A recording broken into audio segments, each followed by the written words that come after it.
Morning, Baltimore. This is the first edition of Money, Power, and Politics. And first, let me apologize for a little bit of a late start. I ran into a crash on 695, which is not all that unusual. It happens, unfortunately, too frequently.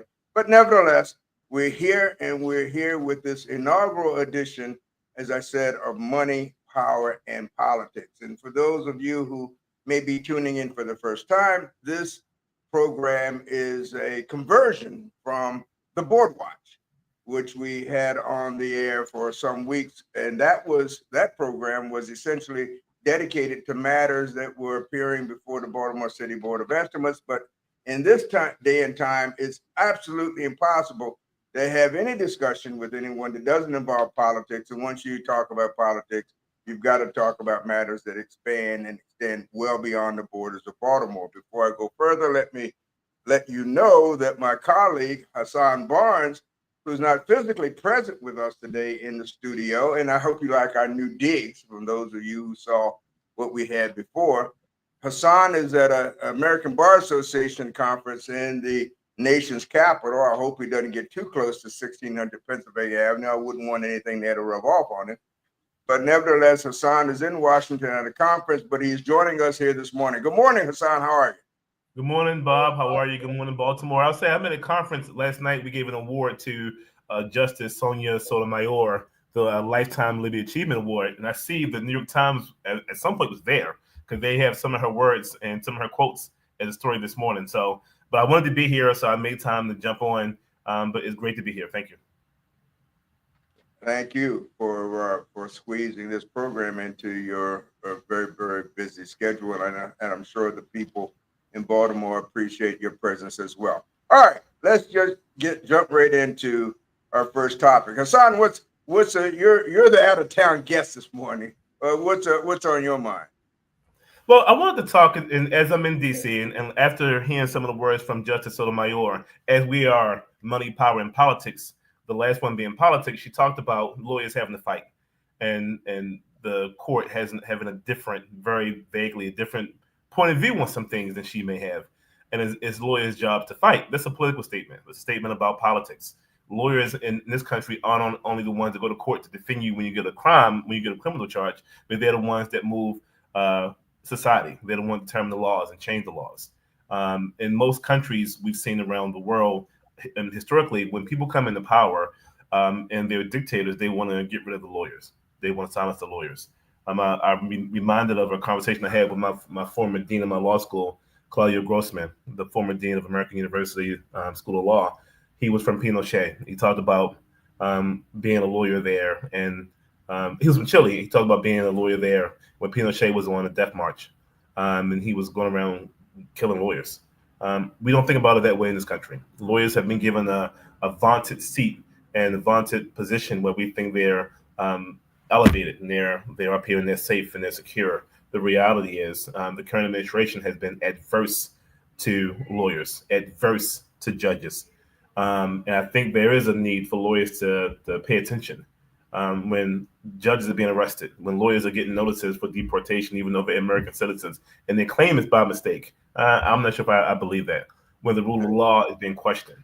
And we'll get into today some more about some things Trump has said about the rule of law and his view on the court. But we have a situation which, for me, I'm not sure about you, Bob, is totally uncharted territory, where the executive has openly turned his back and or kind of disregarded law and lawyers. And his administration, people like Pam Bondi and Patel, have seemingly, although they're lawyers, seemingly they don't. The law they know isn't the law I know, and how they approach the law is different than how I was taught in law school. It's different than how I practice. It's different than how I know most lawyers operate. So I want to talk about the Trump's desire to tear down the Department of Education. I think on March 25th he entered an order allowing for. Wait a minute. Don't jump too fast and give me an opportunity to talk about this lawyer thing, because I have just a few comments about that. Because we live in a society where most people have lived under the notion that the courts are the place where you can find justice. where they look to judges as the arbiters, if you will, the ultimate mediators of these conflicts and disputes that occur inevitably between not just us as individuals, but disputes between branches of government. I'm not surprised. I don't think anyone should be surprised, should have been surprised by Trump's attack against lawyers since he first began by attacking judges. As radical lunatics and leftists, some kind of demons and that sort of thing. But, I think what people have to bear in mind is that when you begin a deliberate process of selection and appointment of judges, and I'm now talking principally about federal judges, based upon their commitment to your political ideology, then you've disrobed the system. You've exposed the fact that judges, just like everybody else, are human, and in many cases, too many cases, are as subject to political ideology as anybody else. And we can sometimes see that in the media. They refer to as Trump judges or Obama judges and so forth. When we never used to think that judges made their decisions based upon what president appointed them. We were taught to believe that judges make their decisions based upon rule of law. We also are confused, I think, by we hear people say about the three so-called co-equal branches of government. Yes, they may be co-equal, but they all are not designed to do the same thing. Congress is designed to consider legislation. The president is executive branch, sort of in charge of the whole thing. But the judiciary is the branch that's supposed to keep the balance between the first two by interpreting what the Constitution and the laws actually mean. We now have a president who thinks he's above the law. When they asked a question a few days ago, I think it was on NBC, in an interview, he was asked, do you believe that you are obligated to enforce the Constitution? And his answer, astoundingly, was, I don't know. Well, here's the chief executive officer of the United States, arguably the most powerful politician in the world, who took an oath of office to uphold, preserve, and defend the Constitution. But when asked whether or not his job is to enforce it, he says, I don't know. Well, that's very telling. That tells you the Trump's whole attitude, not just toward the Constitution, but also lawyers and what about these law firms, Hassan, who the ones who signed on to or acquiesced to Trump's threats, and those like Wilmer, Cutler, and Pickering, and others who have fought back and said, no, you will not tell us who we can represent. You will not tell us what federal buildings and offices our attorneys can go into based upon whether or not we support you or represent others whose views you don't like. I mean, Trump's whole thing is retaliation and retribution. So what do you think about? It's funny. I was talking to some colleagues last night about this. So there are some firms, Paul, Weiss, Rifkin, Wharton, and Garrison is one firm. Kirkland and Ellis is another firm that have acquiesced to the administration. They agreed to give pro bono service for the administration. The administration had determined that the way to go after lawyers is cut off the funnel. They'll prevent them from doing contracting work and prevent them from actually having access to federal contracts and federal facilities. So they've decided to acquiesce and bend the knee, so to speak. And I use the word bend the knee in a very particular way. For lawyers, and I was talking to a colleague last night, and my thought is, I have a small law firm. We have a practice located in Baltimore City. We practice all over the state, but it's fairly small. The bigger law firms have hundreds of employees, hundreds of lawyers. The revenue they bring in are hundreds of millions of dollars per year in revenue, if not more. The idea that they will acquiesce. Now, it's one thing for a small mom and pop shop or a small solo practitioner to see the writing on the wall and change their strategy in terms of bringing clients in.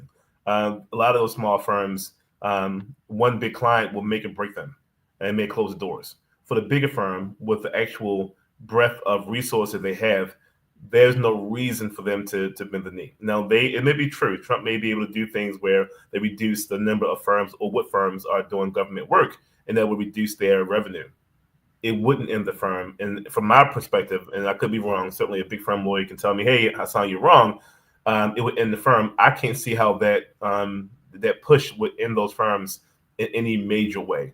Most of the firms, associates make more money than the average lawyer makes in general. So the sheer revenue they bring in is astounding, and for them to bend the knee is to me offensive. Part of the calling of a lawyer is only that you make a bunch of money, and many lawyers make great salaries. It's also we're part of the guardrail for society. We're here to make sure things go a certain way. Most of Congress is lawyers. Most of people, and we're in Maryland, most people in the legislature, whether local, Baltimore City Council has many lawyers on the city council, whether it's the state delegates, many lawyers, because we understand the law and how it works. We have an obligation based on our background and our training to make sure the law is followed. The rule of law is important, and without that, we fall by the wayside. When you are convincing some of the best and brightest, and these big firms are considered to be the best and brightest in our profession, when you convince the best and brightest, they must acquiesce to you, not because of principle, because you said so, and they say, okay, that's a problem. And maybe because my firm is so small and I'm not dealing with $100 million contract, I can't actually see the forest for the trees. But it seems like we're going in the wrong direction, and it shows me in a way that I had seen before how weak our system is and how the lawyers actually aren't looking to build and develop and expand, but it's a money grab. It's about money. If money's involved, morals and values and our ethical obligations are changed with the win. We don't have obligations. If a person call you and say do this, you say okay. When you said something, do it. That means you had no ethics in the first place. If they weren't there, we gave them masks if it was there, but they weren't. And there are some firms who are pushing back. There's some firms like, yeah, no, we're gonna see you. Wilmer Hale was one of them. Perkins and Cole is another one. And the reality is, the firms that have sued have been prevailing because the reality is the administration haven't done things legally. They've done a lot of things, but the law isn't how they base their decisions. So we have some of the best and brightest lawyers in the country, and some will say the world, and we have an administration who doesn't think about laws at all in anything they do. It seems like that'll be an easy way for them to go and fight back and prevail. Certainly, Pam Bondi may be an incredible lawyer. I don't know that from the things she said. I can't quite see that. The people he had in his administration, I can't quite see. So I feel like it's a slippery slope. And the rest of the country, and I would say to Baltimore, to Maryland, to the country, when you're seeing lawyers have concerns, you're seeing judges being arrested and having concerns, we all should be worried, right? If they come for lawyers, they'll come for you as well. Well, son, everybody recognizes the connection between politics and economics, right? So why would the legal industry, why would lawyers be exempt? Why are people surprised or shocked that lawyers may capitulate to their so-called legal principles for fear of the economic consequences? I mean, lawyers, the law business isn't it like any other business? Aren't you in it to make money? And therefore, don't you respond? Don't we respond in the same way as any other business would be that's doing business with the government? I mean, look at Elon Musk. He's not from a legal profession, but certainly the wealth and the opportunities and contracts of his businesses, SpaceX, Starlink, and even Tesla, were advertised on the White House lawn.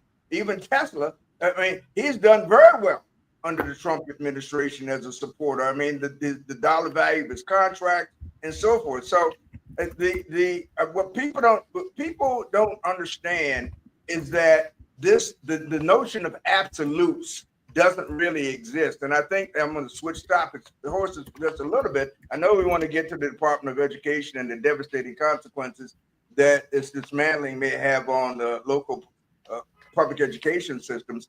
But I want to talk about this issue of immigration and the expansive approach that Trump has taken. And I want to talk about how this issue was treated even under prior administrations, particularly the Obama administration. People seem to be have adopted this so-called zero tolerance approach, which is to say that if you're in the country illegally, you're all in the same basket, and so you all ought to be subject to the same thoughts and processes relating to your right, if any, to remain in the country or be subject to deportation. But the fact of the matter is, our system is not zero tolerance. The Democratic Republic that we have here is based as much on the exception as it is the rule. It depends upon being administered by people who are honest, who have integrity, and who have a sense of compassion, and who are guided by hopefully a well-honed sense of right and wrong. None of those things seem to have very much to do with the kinds of decisions that Trump makes.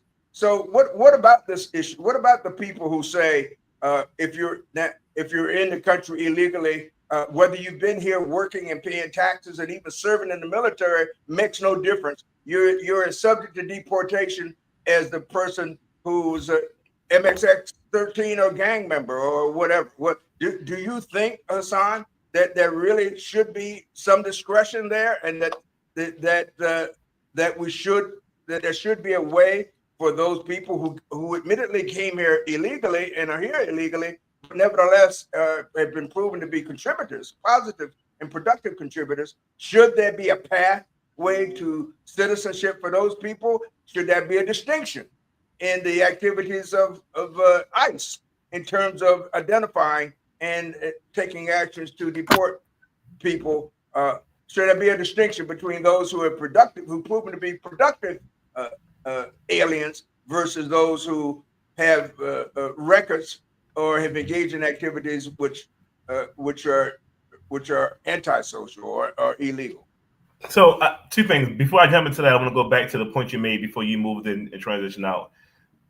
You asked a question about lawyers are in business of the law, but it's still a business. And why should we expect anything different? Doctors are in a similar situation where they are a business, but they have a principle called do no harm. That's the principle for doctors. Well, lawyers have a principle as well, and their core principles are around loyalty and justice. Now, we have a bunch of model rules that the ABA has put forward, but the model rules and generally in term identify that we must operate with loyalty to our client and in justice. I will argue that when firms are operating in a way that may hurt their current clients and the way that they know they're supporting an administration or supporting laws that may not be just and may not be legal, they're violating their core duty. They are doing harm, so to speak. So I do think that's an important distinction for lawyers. Again, lawyers make money, but the role of a lawyer isn't just to be a person to go make money. It's the idea that we are the administrators of the law. We are the law is the glue that holds the society together. It's the plumbing that makes sure things go smoothly. And when you start gucking it up, we all know what happens when your pipes get full and things back up. And I'm not gonna say what backs up, but things back up in the way that we didn't anticipate, and we need help supporting, and we can't fix ourselves. And I believe now, when you see lawyers turning away from their duty of loyalty and justice, we are going to see some things get gunked up fairly soon. Now, in terms of deportation, we've seen in this country, and quite candidly, there's been arguments about deportation our entire lives. This country has used immigration legally and illegally forever. Mitt Romney was arguing when he was in Utah, and he was doing Olympics, and he talked about how they needed and used immigrant work. These weren't legal immigrants; these were illegal immigration, illegal immigrants. So we've used immigrants. And I've said before, even now, Trump is going around and they're making a show of it. They're doing the Apprentice style deportation. They're making a show of deporting immigrants. From what I've seen, the number they're deporting is still lower than Biden's numbers, and Biden wasn't big on deportation. So they have a huge plane. We do a huge military plane, have 20 people in the back of a plane getting deported to Venezuela. That's not deportation in the major way, but what it does is it shows fear. It shows fear in the community. It gives people the impression that the U.S. is coming down hard. They've publicly deported Haitians who were here legally doing all kind of work, and they deported them because they were no longer given certain status. They are deporting, and even deporting people. They're deporting people to a jail in El Salvador, which I have grave concern for. And people being deported, and the jail, I haven't been able to figure it out. I've been doing research, and I can't find the details of how cruel and brutal the jail is. I've heard the jail be compared to a hellscape. I mean, it's a horrible place to be in. and they're deporting people from all over the world to El Salvador. People who don't live in El Salvador get deported to a jail in El Salvador. I don't know that that's the plan.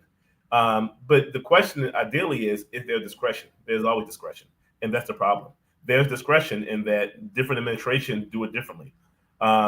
Trump and ICE has discretion or have discretion. Think about this: if they really wanted to deport the most amount of people, they can easily walk into any hotel and say, "Hey, let me get a list of all the people who work here and run their socials through the system and see if they really who they say they are."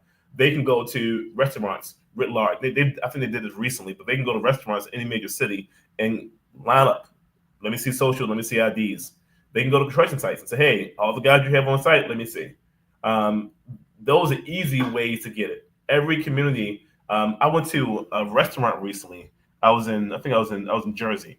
I was at a restaurant. Everyone there spoke Spanish. I sat down. The menus were in Spanish. They had the small translation in English on the bottom of it. And by the way, the food was delicious. They had small translation on the bottom for English.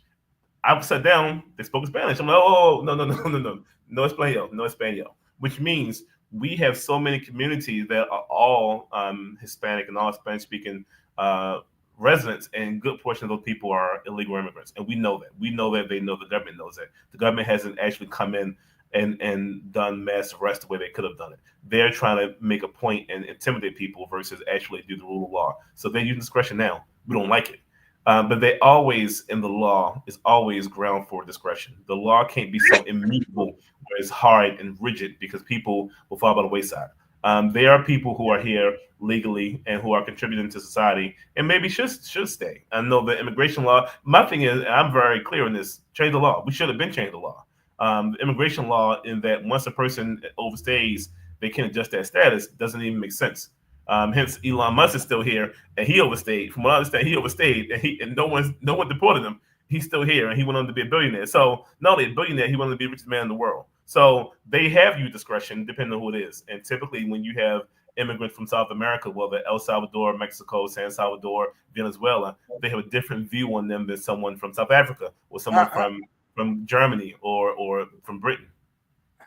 how important is it, if at all, in terms of the exercise of discretion, that we ensure that the people in positions of authority to exercise that discretion come from backgrounds that are fully encompass the experiences of all the people? I mean, is it do we have to have people in authority all cut from the same cloth? Should they all be from the so-called major law firms?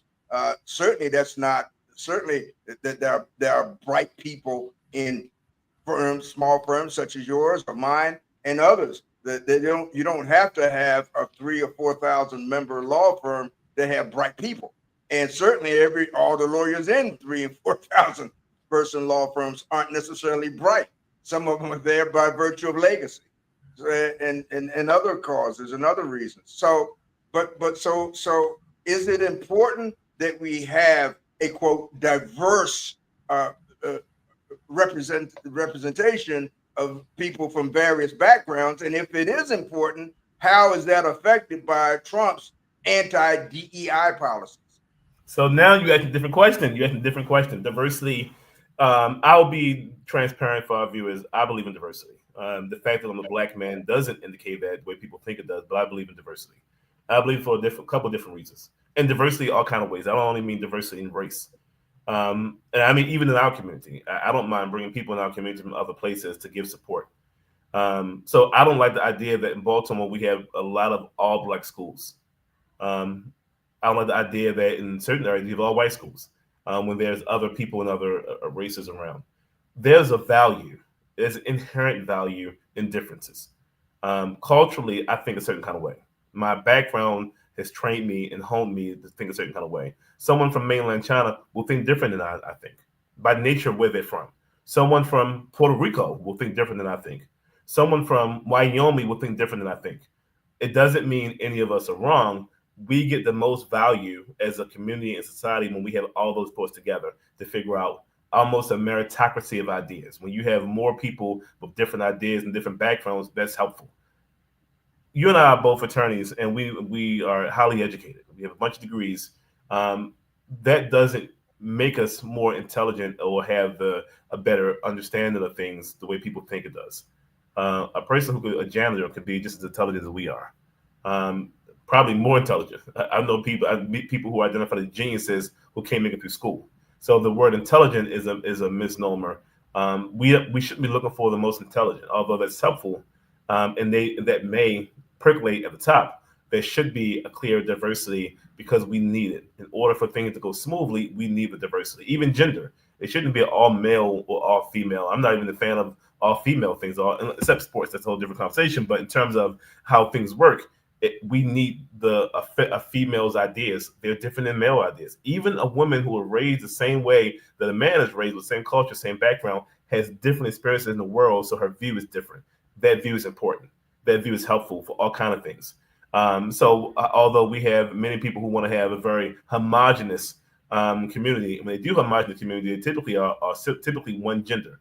It's homogenous in that men typically run everything. So it not only homogenous in terms of race and ethnicity, but also in gender. That doesn't work. Yeah, but in all fairness, the notion of the creation of some sort of societal balance, if you will, uh, uh, to be achieved through diversity, wasn't didn't originate with that something about that being wrong didn't really start with Trump. I mean, we can go back to the Supreme Court's decision in the Harvard case, Justice Roberts' opinion, Chief Justice Roberts' opinion, which basically said that to the extent that you want to use race as a factor, then it's got to be on a more solid foundation than simply the desire to achieve some sort of diversity overall, that somehow it's got to be specifically tied to some discernible, observable, or improvable act of actual discrimination. And we know, at least from my experience, is that most of the institutions that, whether in education, higher education, or otherwise, have enacted programs to achieve diversity, which used to be called multiculturalism, which used to be called an offspring of affirmative action, which used to be called by all these different names.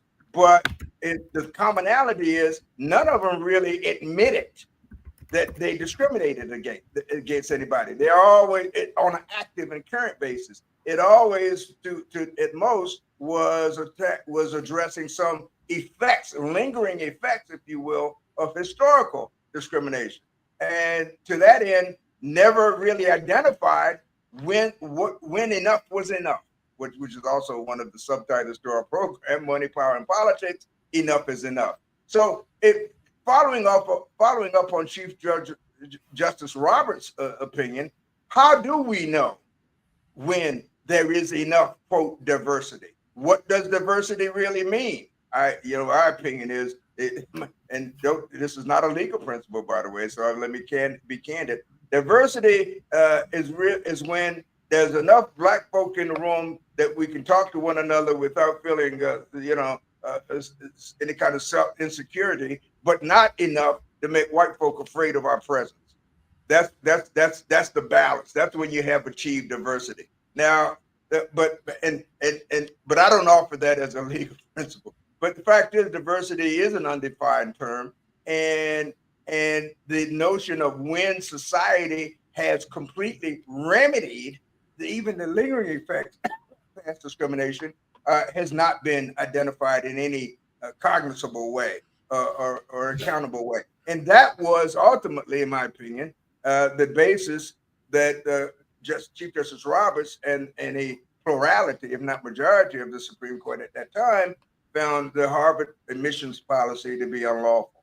So how do you achieve diversity in a system that doesn't admit that discrimination that anyone is entitled to a remedy for the past discrimination? How do you achieve diversity in that context? So I'll say this: Judge Roberts' position, and he's from Maryland. Judge Roberts is from Maryland, and certainly very bright guy, very accomplished jurist, as are all the members of the court. Their position is that it doesn't make sense to treat someone differently. And to your point, they ignore the historic. And we talk about affirmative action about Black people, and that part is a bit troubling in general. Every instance of the question of diversity or affirmative action or equality refers to people like me. The reality of diversity is across the board. We need diversity, and people who got the benefit from both diversity initiatives and affirmative action have been people well beyond the Black community, and that's the reality of it. The idea that I think people believe there's a meritocracy, and such as Roberts believe that if you're smart, you'll do well and you'll be accepted. That has not been the case. It's not the case for Black folks. I'm not even getting to the point of the historic nature of our predicament here in this country. The fact that we were slaves and we went through Jim Crow and separate but equal. We have unequal schools, Brown v. Board, Plessy versus Ferguson. But I'll get into all that. But I'll get into that. But I'll get into the fact that basically Black folks have been killed for being Black. I mean, they continue to be killed. They have groups like the KKK and the Aryan Nation who part of their goal is to see us out of the country. The fact that they've been continued assaults on Black folks. The FBI keeps a record of race crimes and hate-based crimes. And recently we've seen an uptick in crimes against people who may be Jewish and as well as people who are Muslim. I think the biggest uptick has been against Muslims. I still believe the crimes against Black folks still outpace all that. And there's been a constant push towards the hurting and elimination of Black people. The idea that diversity is not an important thing and that things are equal ignores the fact, and it betrays the idea that the person saying it doesn't really know the world they live in.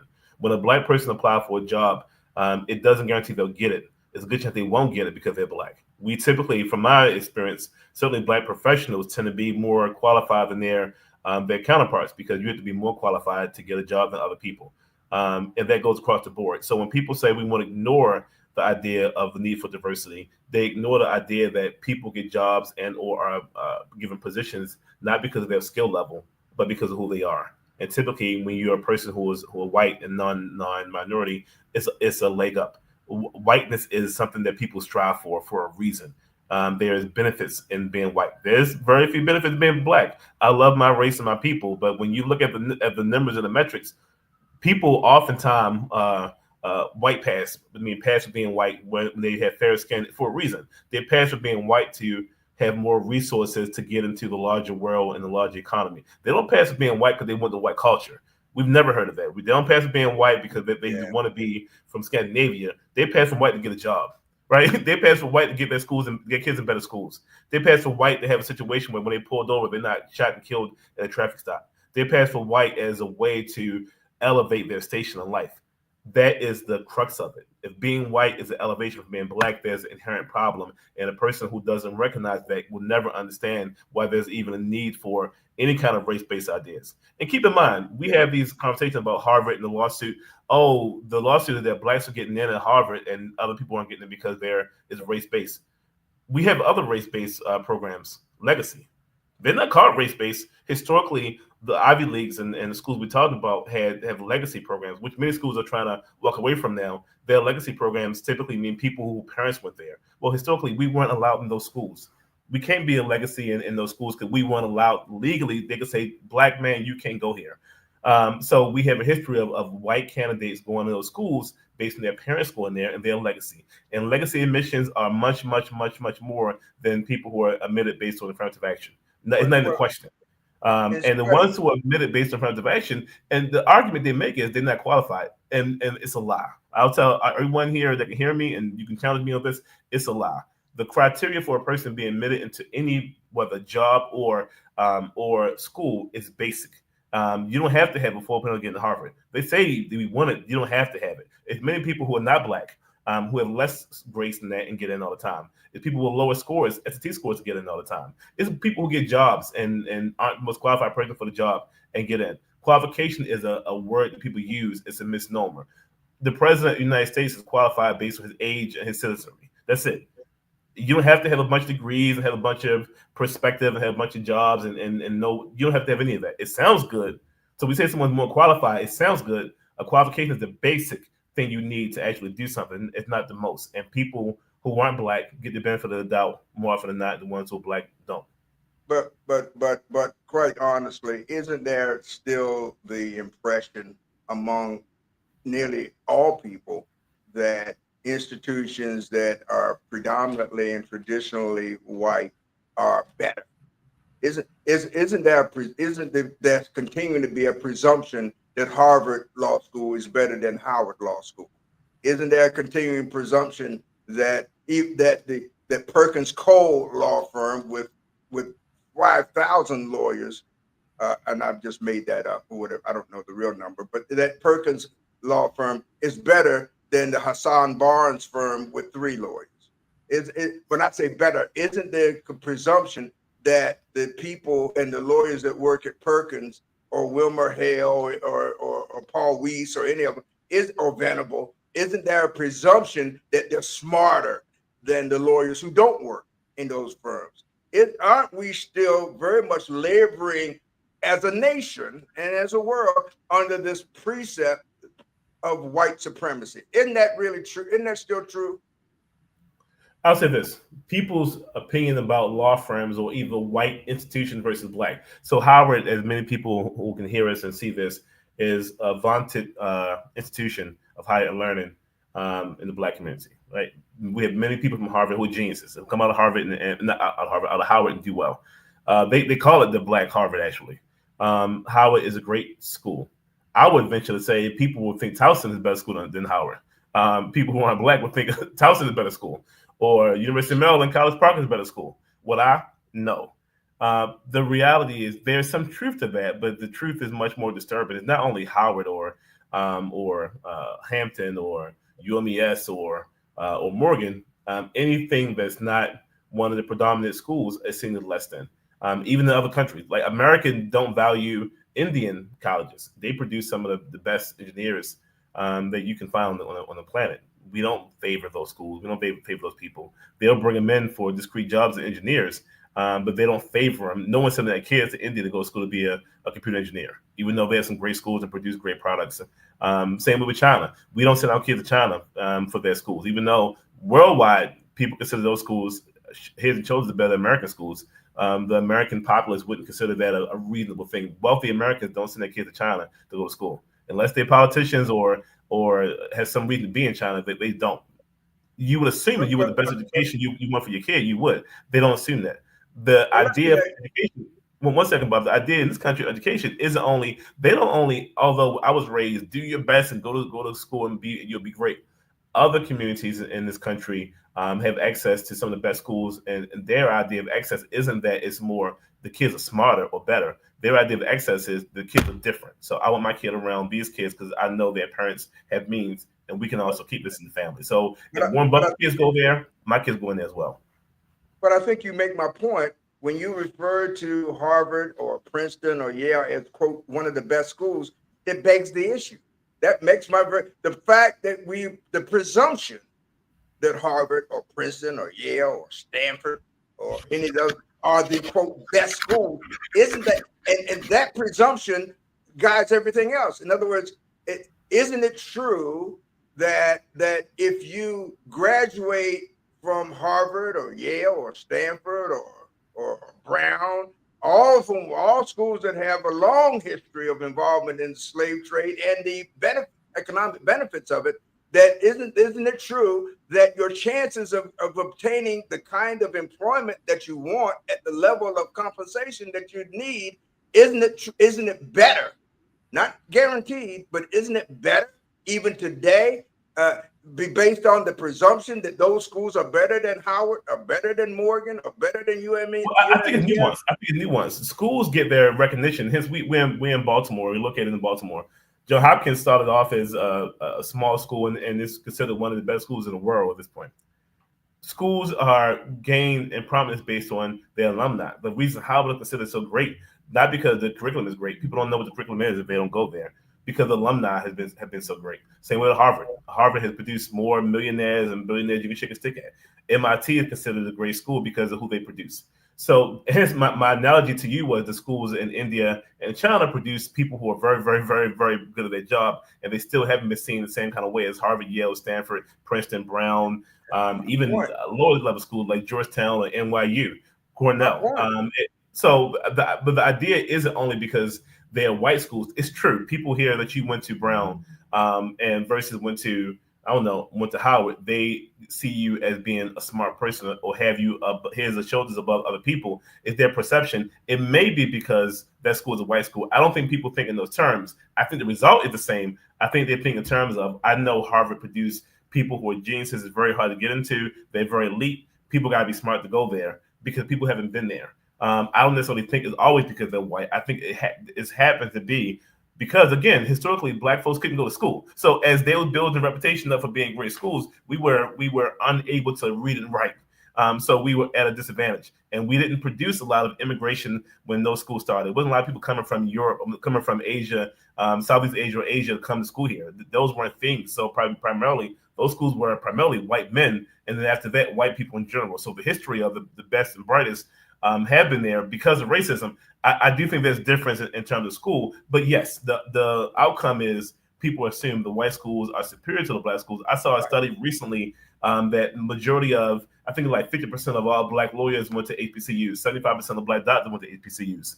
A good number, most of the professionals we have in the society got degrees from black universities and colleges. So even though there's a preference, we still are seeing a push back to the idea that white is the only school you can go to and is better. And how do you reverse the effects of that continuing presumption without changing the people who make the ultimate decisions? How do you reverse that presumption without changing the people who make the decision on who to hire or who to provide an opportunity to? I mean, for example, well, we know, Bob. We know. Let me get this example.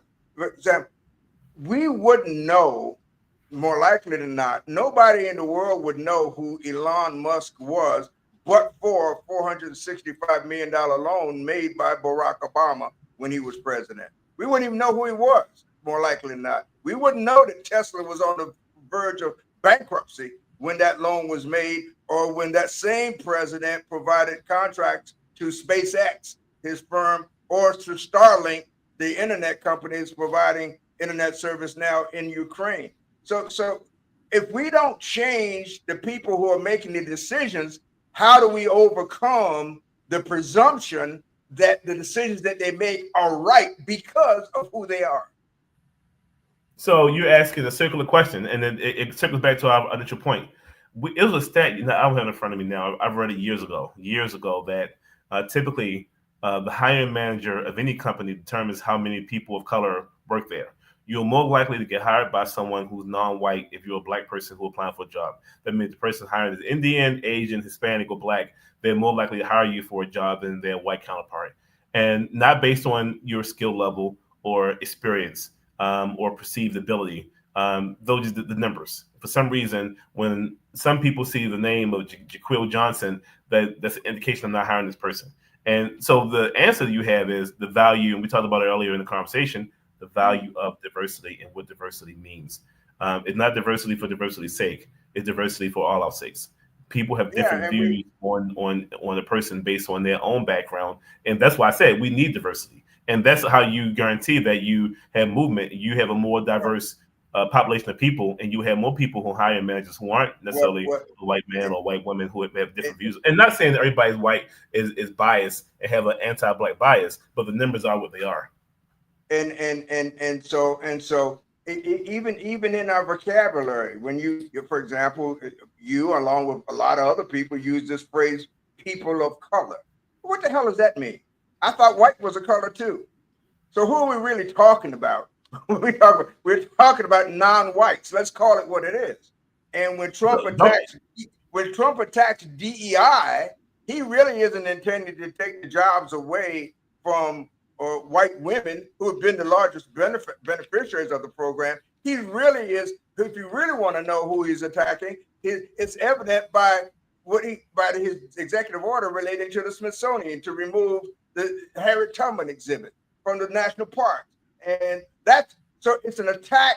It's an attack that's fashioned not so much even by Trump personally, but by the people around him, like Stephen Miller, an avowed and devout racist, or by Steve Bannon, or by David Duke, or by the Oath Keepers or the Proud Boys. These are the people sitting around the Trump's table who has embraced, who in fact are the core of the so-called MAGA movement. There's no question in my mind, but this is there's an all-out assault against black people. And the irony is their objective is the same as the objective of the civil rights movement, which is that we become invisible. The civil rights movement said we would do it by assimilating into the white culture, so much so that they wouldn't recognize anymore that we were black, and so therefore we would not be denied an opportunity based on skin color. Trump's people, Bannon's people simply say, get rid of them, period, make them disappear. We're going to erase them from the history book. Anything, we're going to call it woke. We're going to call it whatever we need to make sure that the other race, the people not of color, are continue to be not just in the numerical majority, but in positions of authority to make the decisions. Isn't all of that really true? So no, you're not getting me to co-sign that. So for all the people watching this, Attorney DeShield has a very unique perspective on the civil rights movement that I don't necessarily share. His view was that the idea that we wanted to be equal meant that we wanted to be the same, and there should be no distinction. I will say that I do agree with you, Attorney DeShield, that things were different in the black community before the end of Separate but Equal. I believe that the community was stronger, and this is before my time. I'm looking on it as almost a quasi-historian, looking back on things and seeing how we moved and operated and seeing how we were able to build wealth in the way we aren't now. And that by the granting of our rights to live where we want to live and get rid of redlining laws and to go to different schools and take people out of the communities, we've seen a fall in communities. We've seen a fall in communities in Baltimore. We've seen a fall in communities in New York and DC. We've seen a fall in communities in LA, where black communities, where the middle class blacks have left the community and fled to the suburbs to to find a better life for their children and get better schools, leaving the communities behind of a concentration of people with lesser means, and how that has devolved. I don't think the civil rights movement projected that would be the outcome of their situation. Their goal was not to be lynched. Their goal was not to have their kids in inferior schools. Their goal was not to have their people treated differently. Their goals was to be the idea that to reclaim their humanity. The idea that you couldn't drink out of a water fountain because your black lips may touch something is offensive to people was an offensive thing, and they wanted to get rid of that. And there were some people. The idea of the civil rights movement, I think, was the idea that to get rid of some black folks had an impression that white folks were better because of all these things, and they wanted to get rid of that idea. The well-studied test in Brown v. Board, where they had the young girls look at dolls and they saw the ones they value most were the white dolls. The idea that and some black folks, some people in general, black or white, have a white bias, a bias for all things white. Some people have a bias for all things black. The reason you have a bias for all things white is you're taught and you're raised that the things that come from this place or look like this are better. And it doesn't only affect black folks. You see this in Asia, you see this in the Caribbean, you see it all over in a way that's been interesting. But the ultimate goal of the civil rights movement was to say, hey, it may have been phrased in a way that it led us to impasse, but hey, we're equal to you and we shouldn't be treated differently than you. I don't think anyone believed that, hey, I want to be seeing somebody other than black. I believe the whole idea, say it loud, I'm black and I'm proud, Soul Brother number one was still around, and those ideas were common in the black community.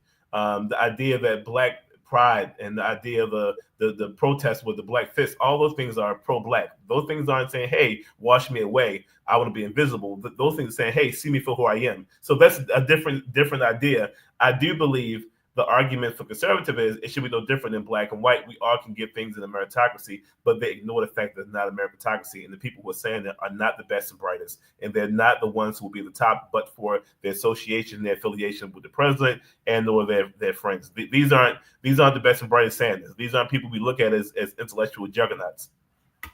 Well, getting back for just briefly, because we're near the end, and we never really got into the discussion about education. We'll leave that till next time, and maybe next time we'll even get to talk about it.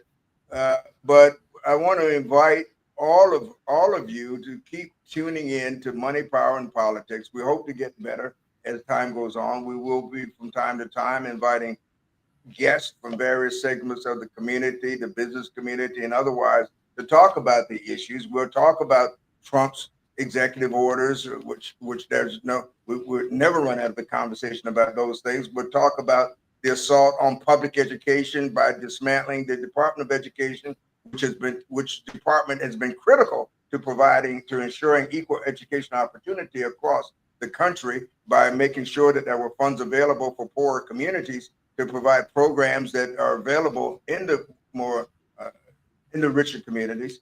But nevertheless, we've come to the end of the inaugural episode of Money, Power, and Politics. I hope that you have found our discussion interesting. As time goes on, we'll find a way to allow you even to participate in the discussion through chats and perhaps one day even calling in. I don't really know. I'm not the technology guru at all. I barely know how to turn a computer on. But in any event, for my colleague and friend Hassan Barnes, and for myself and for Tia Murphy, our technology guru and our producer, we say farewell today. Please continue to turn in. Be kind to us. Give us time to hopefully get better, and we'll do our best as time goes on. Thank you. See you next Friday, 10 a.m. Signing out. Thank you.